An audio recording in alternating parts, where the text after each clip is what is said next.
কোরআন নিজেই কোরআনের দলিল, কোরআন নিজেই কোরআনের দলিল। কোরআন তেলাওয়াত করুন, কোরআনের পাঠ, কোরআনের মর্ম উভয়টাই কোরআনের সত্য হওয়া, আল্লাহর পক্ষ থেকে হওয়ার স্পষ্ট দলিল। এটা কিতাবে মুবিন, কোরআনে হাকিম। কোরআন যে শরীয়ত দান করেছে, সে শরীয়ত কোরআন এবং ইসলামের সত্য হওয়ার দলিল। কোরআনের শরীয়তকে এখনও কেউ ফেল করতে পারে নাই। এটা আল্লাহর পক্ষ থেকে অবতীর্ণ হয়েছে এই শরীয়ত। এই জন্যেই হালাতের মধ্যে যত পরিবর্তন আসবে, কোরআন রাহবর হিসাবে, কোরআনের শরীয়ত রাহবর হিসাবে মজুদ আছে, কিয়ামত পর্যন্ত মজুদ থাকবে। কোনো জটিলতা, কোনো ধরনের কোনো পরিস্থিতি এমন আসে নাই কোরআন এবং কোরআনের শরীয়তের সমাধান দিতে পারেনি। কোরআনের শরীয়তেই কোরআনের মর্যাদা। কোরআন যে নবীর উপরে অবতীর্ণ হয়েছে, ওই নবীর পবিত্র সিরত কোরআনের মর্যাদা। এবং কোরআন কারীমের মধ্যে আল্লাহ তাআলার কুদরত এবং রহমত বয়ান করতে গিয়ে প্রাকৃতিক অনেক বিবরণ এসেছে, বিশ্বজগতের অনেক বিবরণ কোরআনে এসেছে। যে নবীর উপর কোরআন অবতীর্ণ হয়েছে তিনি কোনো বিজ্ঞানী ছিলেন না, কিন্তু এখনও কোরআনের কোনো তথ্যকে বিজ্ঞান এত উন্নতি করার পরও কোরআনের কোনো তথ্যকে বিজ্ঞান চ্যালেঞ্জ করতে পারে না। যদি শুধু এই তিনটা মর্যাদার উপর আমরা চিন্তা করি, তাহলে কোরআনের হক্কানিয়ত এবং কোরআন যে আল্লাহর কালাম, আল্লাহর পক্ষ থেকে এসেছে এবং এখনও ওইভাবেই সংরক্ষিত আছে, কিয়ামত পর্যন্ত সংরক্ষিত থাকবে, এই ব্যাপারে ঈমান আরও মজবুত হতে থাকবে। আল্লাহ রব্বুল আলমিনের শুকর আদায় করছি, আল্লাহ তাআলা আমাদেরকে একটি ঈমানি মজলিসে হাজির হওয়ার তৌফিক নসিব করেছেন, আলহামদুলিল্লাহ। এই ঈমানি মজলিসের আলোচ্য বিষয় কোরআন করিম এবং নবী করিম সাল্লাল্লাহু আলাইহি ওয়াসাল্লামের পবিত্র সিরত। আমি সূরাতুল মায়েদা থেকে একটি আয়াত এবং আয়াতের অংশ বিশেষ তেলাওয়াত করেছি। আল্লাহ রব্বুল আলামিন বলেছেন, قد جاءكم من الله نور وكتاب مبين। তোমাদের কাছে আল্লাহর পক্ষ থেকে আলো এসে গেছে এবং স্পষ্টকারী কিতাব এসে গেছে। হককে স্পষ্টভাবে উপস্থাপন করে, হেদায়েতের রাস্তা স্পষ্টভাবে প্রদর্শন করে,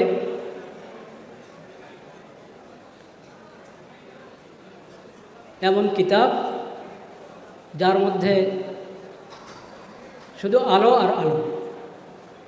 সেই কিতাব আল্লাহর পক্ষ থেকে তোমাদের কাছে এসে গেছে। ইয়াহদি বিহিল্লাহু মানিত্তাবা রিজওয়ানাহু সুবুলাস সালাম। এই কিতাবের মাধ্যমে আল্লাহ রাস্তা দেখান তাদেরকে যারা আল্লাহর সন্তুষ্টি চায়, আল্লাহর সন্তুষ্টির পথে চলতে চায়, তাদেরকে আল্লাহ তাআলা শান্তির রাস্তায় পরিচালিত করেন, শান্তির রাস্তা দেখান, তাদের সামনে শান্তির রাস্তা খুলে দেন। সুবুল আসসালাম, শান্তির সকল রাস্তা।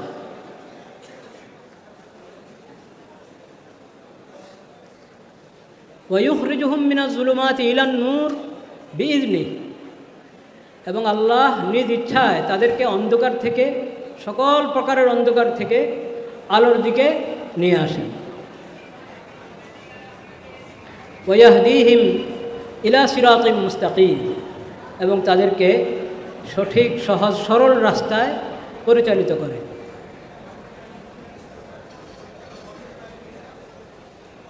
আল্লাহ রব্বুল আলামিন এখানে কোরআন কারীমের মৌলিক কয়েকটি বৈশিষ্ট্য উল্লেখ করেছেন। প্রথম বিষয় হলো কোরআন নূর, আলো। যদি আমি নিজে আলোকিত হতে চাই, আলোকিত সমাজ চাই, আলোকিত মানুষ চাই, আলোকিত জীবন চাই, আলোকিত রাষ্ট্র চাই, তাহলে আমাকে এই কোরআন করিম থেকেই আলো গ্রহণ করতে হবে। কিতাব মুবিন, এতে কোনো ধরনের কোনো অস্পষ্টতা নাই।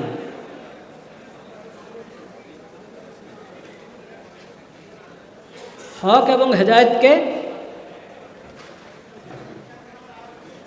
স্পষ্টভাবে পেশ করা হয়েছে এবং এতে রয়েছে শান্তির পথ। শান্তি সবাই চায়, আলোকিত মানুষও সবাই চায়। আপনি সমাজের দিকে লক্ষ্য করে দেখেন, কে চায়, কে আছে যে শান্তি চায় না? সবাই শান্তির কথা বলে, সবাই আলোকিত সমাজ, আলোকিত মানুষের কথা বলে। অনেকের স্লোগান আছে, আলোকিত মানুষ চাই। আলোকিত মানুষ চাচ্ছেন, আলোকিত সমাজ চাচ্ছেন, আলো থেকে গ্রহণ করবেন? ওই কিতাব থেকে গ্রহণ করতে হবে যে কিতাবের নামে হলো নূর।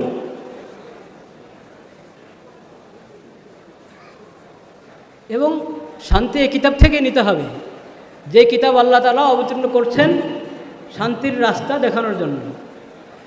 এবং শান্তির একটি রাস্তা না, সুবুল আসসালাম, শান্তির যত রাস্তা আছে এই কোরআনেই তা আছে। এর বাহিরে কোরআন বাদ দিয়ে, কোরআন থেকে বিমুখ হয়ে শান্তি খুঁজে পাওয়া যাবে না। সুবুল আসসালাম, ওয়ায়ুখরিজুহুম মিনাজ যুলুমাতি ইলান নূর, সকল প্রকারের অন্ধকার থেকে আল্লাহ রাব্বুল আলামিন এই কোরআনের মাধ্যমে আলোর দিকে নিয়ে আসেন মানুষকে, জিনকে। জিন ইনসান সবাই তো আল্লাহর হুকুমের মুকাল্লাফ। শর্ত হলো চাইতে হবে, আল্লাহর সন্তুষ্টি অর্জনের ইচ্ছা থাকতে হবে। যে চায় আল্লাহ সন্তুষ্টি অর্জন করতে, ওই পথে চলতে চায়, তার জন্য এই কোরআন রাহবার, তার জন্য এই কোরআন নূর এবং আলো। জুলুমাত, সকল প্রকারের অন্ধকার, আকীদার দিক থেকে অন্ধকার, লেনদেনের মধ্যে অন্ধকার, যত মানব জীবনের যতগুলো অঙ্গন আছে সব অঙ্গনেই দুটা পথ, একটা অন্ধকারের পথ আর একটা আলোর পথ। অন্ধকার থেকে বের হয়ে আলোর দিকে আসতে চাইলেই কোরআনকে রাহবার হিসাবে, কোরআনকে ইমাম হিসাবে গ্রহণ করতে হবে।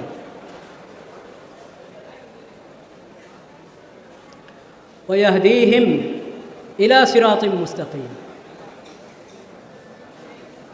এই কোরআনের মাধ্যমে আল্লাহ তাআলা যারা আল্লাহকে ভয় করে, আল্লাহর সন্তুষ্টি চায়, আখিরাতের মুক্তি চায়, তাদেরকে আল্লাহ তাআলা সিরাতে মুস্তাকিমে পরিচালিত করেন। তো কোরআনের মধ্যে রয়েছে নূর এবং কোরআনের মধ্যে রয়েছে শান্তি, কোরআনের মধ্যে রয়েছে সিরাতে মুস্তাকিম।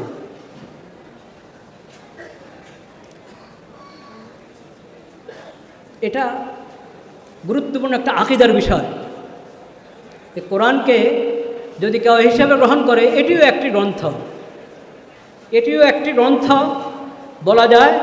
ওহীর আরও যার গ্রন্থ ছিল, তাওরাত, ইনজিল, জবুর আল্লাহ অবতীর্ণ করেছেন হেদায়েতের জন্য, আরও আসমানি সহিফা যা অবতীর্ণ করেছিলেন আল্লাহ তাআলা, সেগুলো হিসাবে কোরআন আল্লাহর নাজিল করা গ্রন্থসমূহের একটি।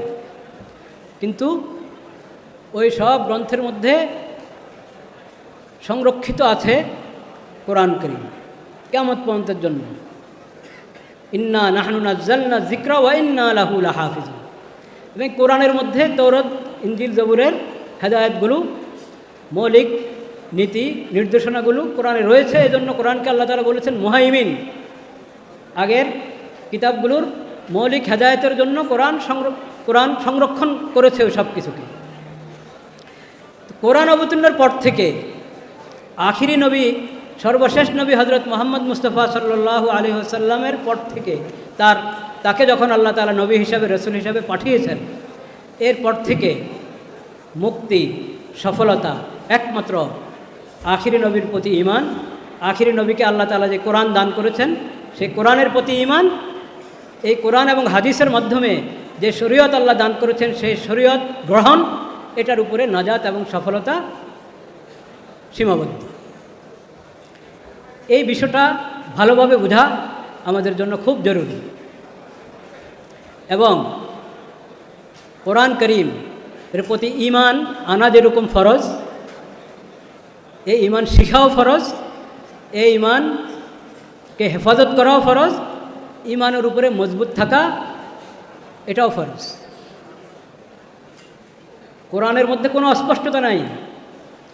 কোরআন যে সত্য কিতাব, আল্লাহর পক্ষ থেকে অবতীর্ণ হয়েছে, যেভাবে আল্লাহ মোহাম্মদ মুস্তফা সাল্লাল্লাহু আলাইহি ওয়াসাল্লামের উপর অবতীর্ণ করেছেন, যেভাবে নবীজি সাহাবায়ে কেরামের কাছে রেখে গেছেন, ওইভাবে এখনও সংরক্ষিত আছে, কিয়ামত পর্যন্ত সংরক্ষিত থাকবে, এতে কোনো সন্দেহ নেই।